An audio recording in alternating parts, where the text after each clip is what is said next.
Cuando hablamos del conocimiento como representación de la realidad, debemos de tomar en cuenta que filosofar acerca de los fenómenos mentales es llevar a cabo una reflexión a priori sobre los conceptos mentales, articular qué está involucrado en el contenido de tales conceptos y descubrir verdades necesarias acerca de ellos y de la mente. La ciencia cognitiva es un comité bien organizado de disciplinas y subdisciplinas que pueden contribuir a nuestra comprensión de lo mental. Está formado por la psicología cognitiva, por la neurociencia, la lingüística y la ciencia de la computación, tal como lo comentaba Flanagan en 1984. Esta confederación se basa en 6 supuestos, donde nos dice que los seres humanos son sistemas procesadores de información, que el procesamiento de esta información involucra reglas, elementos simbólicos con propiedades sintácticas.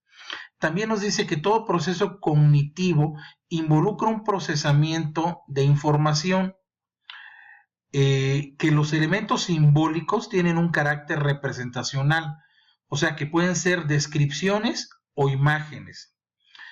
Y también que el estudio de los mecanismos cognitivos exigen un nivel que permita especificar el método a través del cual el organismo lleva a cabo su función informacional, o sea, el nivel abstracto de análisis. También, según como lo comentaba Eduardo Rabosi, que es quien plantea principalmente que la mente funciona como una computadora, pues bueno, es que el nivel abstracto es el nivel computacional, o sea, como un software, y que este sería todo proceso cognitivo que sería tal y como se lleva a cabo en una computadora. Por otro lado, podemos decir que en los años 70 la expresión ciencia cognitiva empieza a ser usada para designar un nuevo ámbito de investigación de la mente humana, con aportes de la lingüística, la psicología, la inteligencia artificial, la neurociencia y la filosofía. Esto tenía como objeto describir, articular y criticar las presuposiciones teóricas de la psicología, sin excluir algunos problemas tradicionales de la filosofía de la mente. Howard Gardner en 1985, en su estudio sobre la revolución cognitiva, distingue los inputs o entradas teóricas que sirvieron como base. Por otro lado, la teoría del lenguaje de Chomsky se basa en la aplicación de reglas recursivas a ciertas estructuras lingüísticas, obteniendo nuevas estructuras lingüísticas adecuadas, y que a su vez los programas de simulación de los procesos cognitivos realizados en computadoras digitales parten del supuesto de que la mente y la computadora son sistemas de símbolos físicos codificados en ambos casos. También hay que recordar que las acciones reflejan sucesos mentales concomitantes, o sea, que es algo que se cree, se desea, se piensa, se siente. Son las motivaciones, los propósitos. Todo esto es lo que comprendemos, interpretamos, explicamos y predecimos, de acuerdo con las acciones de los demás mediante la descripción de estados mentales. La adquisición del desarrollo de esas actitudes forman parte del proceso de aculturación. En el materialismo eliminativo y las actitudes proposicionales, Paul Churchland sostiene que la psicología del sentido común es falsa y concluye que debe ser sustituida por una teoría basada en la neurociencia. Argumenta que la psicología del sentido común no permite explicar y solucionar importantes cuestiones psicológicas. Sin embargo, Jerry Fodor, defensor del realismo intencional, sostiene que las actitudes proposicionales cumplen un rol esencial en las explicaciones psicológicas de sentido común y poseen una existencia real.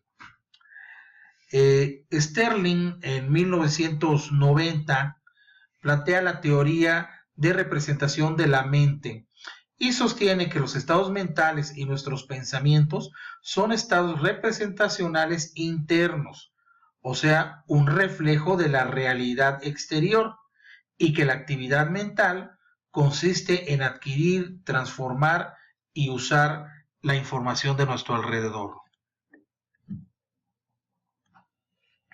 Cuando hablamos del concepto de representación, podemos decir que la palabra representación debería emplearse para referirse únicamente al medio, nunca al contenido.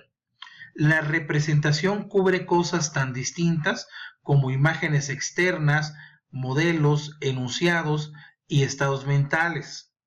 Estos no son meros objetos en sí mismos, sino que es su capacidad referencial que evoca siempre otra cosa.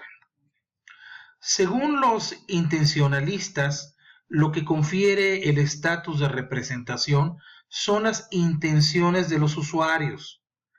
Hay cosas que son representaciones porque se las entiende y se les representa como tales.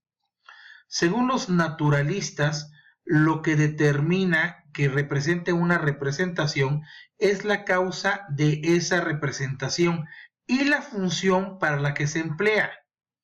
Hay procesos naturales con independencia de la mente humana que pueden otorgar estatus representacional. Por eso es que es vieja la idea de que las cosas representan otras cosas en virtud de la semejanza entre ellas. La imagen representa el objeto porque tiene el mismo aspecto que él, en el caso de la mente. Aristóteles pensó que la mente representa a través de información de copias de los objetos externos, esto es, adoptando las mismas propiedades que esos objetos. David Hume sugirió que aquello sobre lo cual pensamos, que sería el contenido u objeto de pensamiento, es en sí mismo algo mental. Si utilizamos una fotografía, la imagen de la foto es el medio representacional. Lo que la imagen muestra, o sea, la persona, es su contenido representacional. La relación entre la imagen y la persona es la relación de representación. Pero, ¿qué es lo que hace que una cosa represente a otra? Bueno, según la respuesta intencionalista, se basa en 3 puntos: la semejanza, la casualidad y la función representacional. Según la semejanza, la imagen representa al objeto porque tiene el mismo aspecto que él. Según la casualidad, una imagen tiene ese aspecto porque fue la causa de la imagen y porque sus propiedades fueron las causas de que la imagen adoptara esa forma determinada. Y es la imagen primera que se nos viene a la mente cuando vemos esa definición. Según la función representacional, las representaciones necesitan cumplir una función en algún sistema más amplio que las emplee. No solamente necesitan tener como causa el mundo exterior, sino también ser interpretadas. Los modelos mentales, con respecto a los modelos mentales, la mente representa lo que el caso es en realidad, lo que fue, lo que el futuro podría reparar, etc. Todo al mismo tiempo. La mente, por tanto, debe mantener diversos modelos mentales al mismo tiempo. Por esto es importante distinguir entre sentido y referente. Se da en el caso de los modelos informativos, donde hay algo real a lo cual el modelo se refiere. Esto es debido a su papel informacional. En el caso de los modelos cuya función consiste en proyectar situaciones posibles, la distinción entre contenido y referente tiene menos importancia, puesto que no hay afuera nada independientemente a lo cual el modelo deba referirse. La multiplicidad de modelos crea nuevos problemas representacionales, ya que los diferentes modelos representan situaciones diferentes. Para usar correctamente el modelo es importante tener y entender la diferencia entre real e hipotético. Consideran dos posibilidades: la de señalar la función interna de un modelo y la opción meta-representacional de representar que el modelo es un modelo en realidad.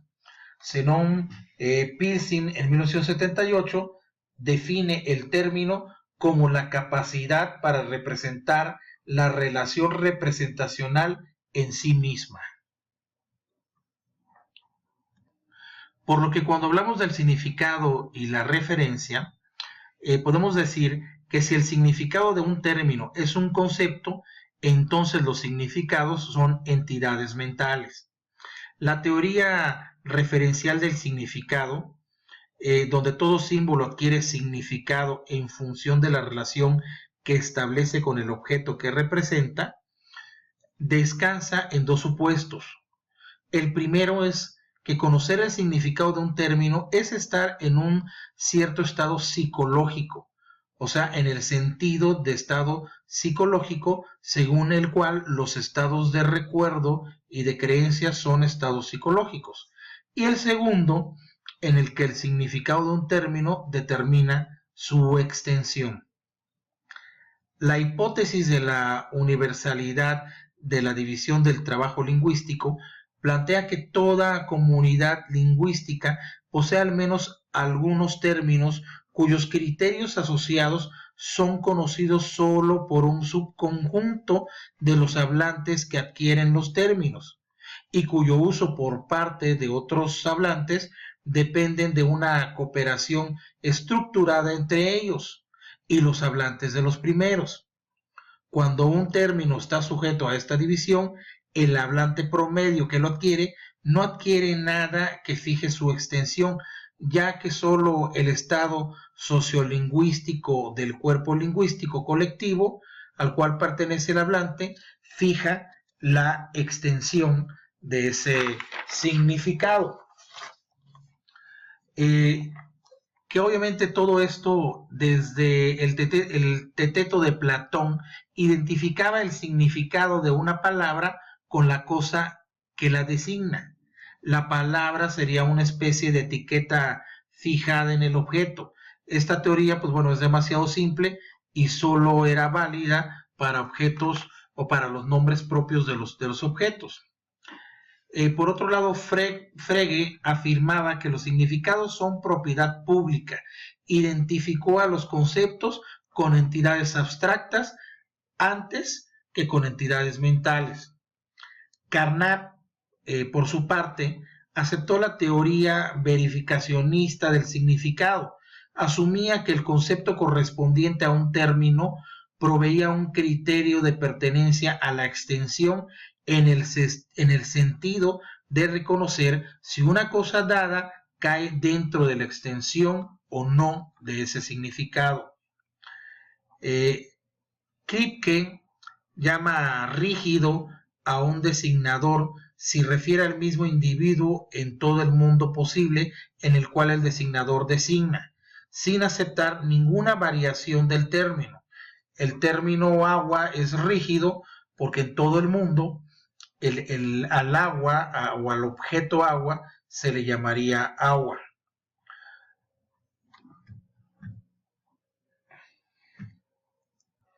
Por otro lado, Hilary Putnam refuta que la intención determina la extensión, porque no todos los hablantes de una lengua poseen el mismo conocimiento sobre el sentido de la palabra. De esta forma, pues decía que los significados no están en la cabeza, por lo que el que hable a alguien no es función de lo que conozca acerca de la extensión.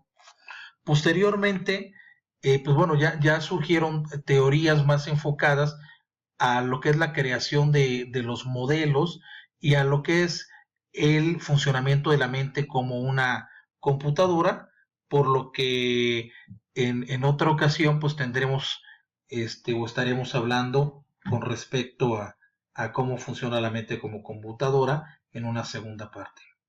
Gracias.